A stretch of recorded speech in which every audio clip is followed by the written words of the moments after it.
Bienvenue sur Nouvelles et Tendances, votre source incontournable pour rester informé des actualités et tendances qui façonnent notre monde. Ici, nous explorons les sujets qui comptent vraiment, avec des analyses claires et des perspectives uniques. Abonnez-vous à notre chaîne et n'oubliez pas d'activer la cloche pour recevoir toutes les notifications en temps réel. Rejoignez-nous et restez toujours à jour avec les informations qui font la différence. Quels sont les premiers défis qui attendent le nouveau Premier ministre, François Bayrou, après son nomination? Emmanuel Macron a sollicité vendredi le président du MoDem pour former un gouvernement après une semaine de consultation. L'objectif principal du successeur de Michel Barnier est de faire adopter rapidement un nouveau budget. Le président a pris sa décision.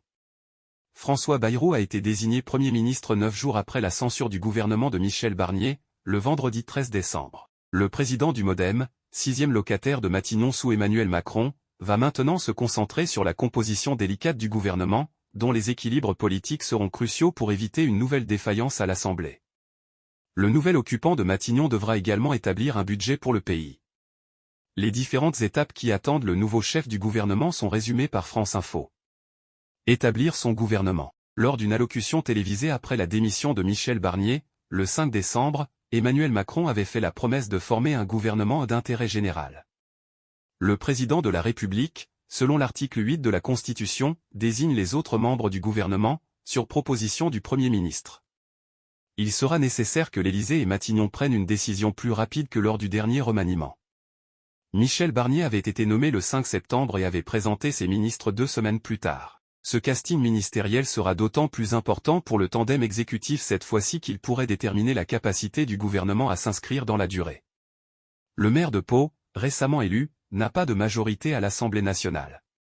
Il devra négocier avec les partis leur participation au gouvernement, leur soutien au projet de loi à venir ou au moins un accord de non-censure, afin d'éviter de subir le même sort que Michel Barnier. Les macronistes et les centristes devraient, malgré leurs divergences lors de l'examen du budget, continuer à cohabiter au sein du gouvernement avec les Républicains.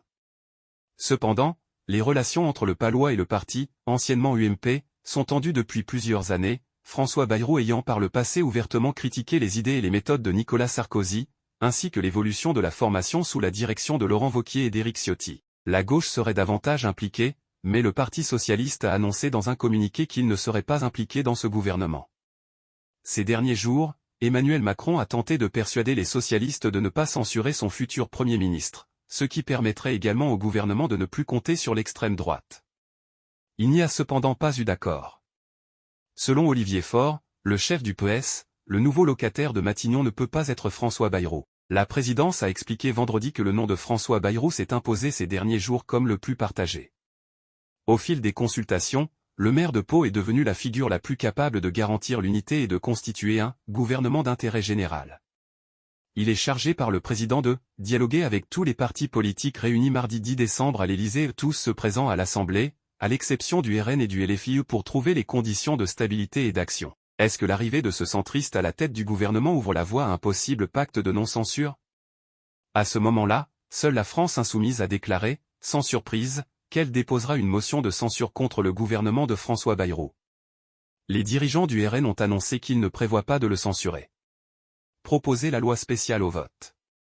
C'est la tâche la plus pressante pour le gouvernement, faire adopter la loi spéciale afin de garantir la pérennité de l'État, alors que l'année se termine et qu'aucun budget 2025 n'a encore été approuvé. Selon Laurent Saint-Martin, ministre démissionnaire du Budget et des Comptes publics, ce texte a pour objectif de prévenir un blocage, lors de sa présentation au Conseil des ministres mercredi.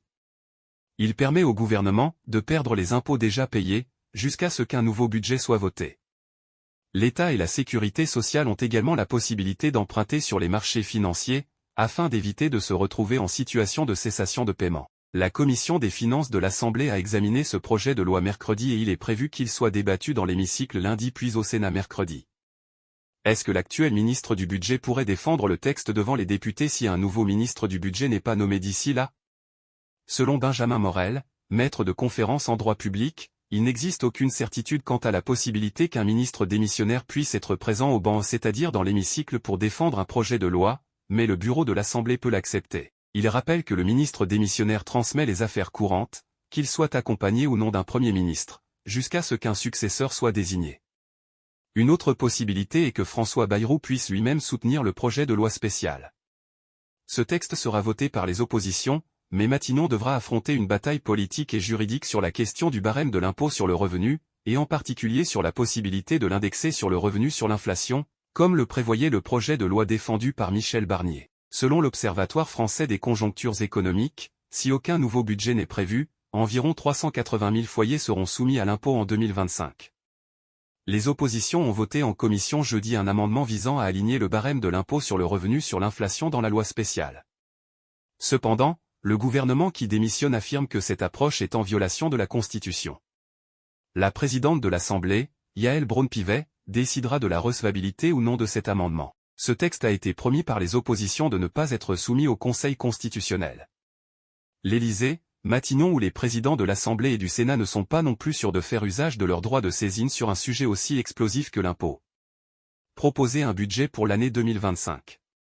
Par la suite, François Bayrou devra affronter un défi encore plus complexe, qui a entraîné la chute de son prédécesseur, rédiger un budget pour 2025.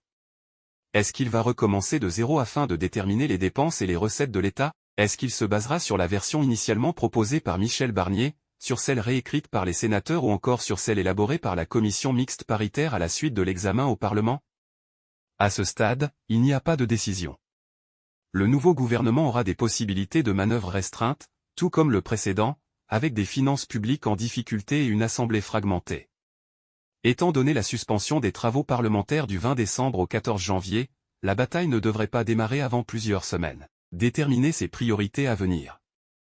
Traditionnellement, un discours de politique générale est prononcé par tout nouveau Premier ministre après sa nomination devant les deux chambres du Parlement, mais ce n'est pas une obligation constitutionnelle. Grâce à cette allocution, il peut notamment établir une orientation politique et annoncer des projets ou des réformes. En général, elle n'intervient qu'après la nomination d'un gouvernement entier. Michel Barnier avait mis 26 jours à prononcer son discours de politique générale après son arrivée à Matignon, tandis que Gabriel Attal a mis 21 jours. Bien que le Premier ministre ne soit pas tenu d'assumer sa responsabilité lors de ce discours, il ne sera pas exempté d'une motion de censure. La France insoumise a déjà fait la promesse de la déposer, tout comme il l'avait fait pour Michel Barnier au début du mois d'octobre. Le sursis du gouvernement n'était dû à l'abstention du Rassemblement national à cette époque. Le secteur agricole attend également de François Bayrou des réponses concrètes à la crise et de faire entendre la voix de la France à Bruxelles, alors que l'Union européenne souhaite conclure un traité de libre-échange avec notamment le Mercosur. Michel Barnier avait également fait la promesse aux oppositions de commencer une réflexion sur le mode de scrutin proportionnel au printemps 2025. Il pourrait être remplacé par son successeur, un partisan de longue date de ce mode de scrutin.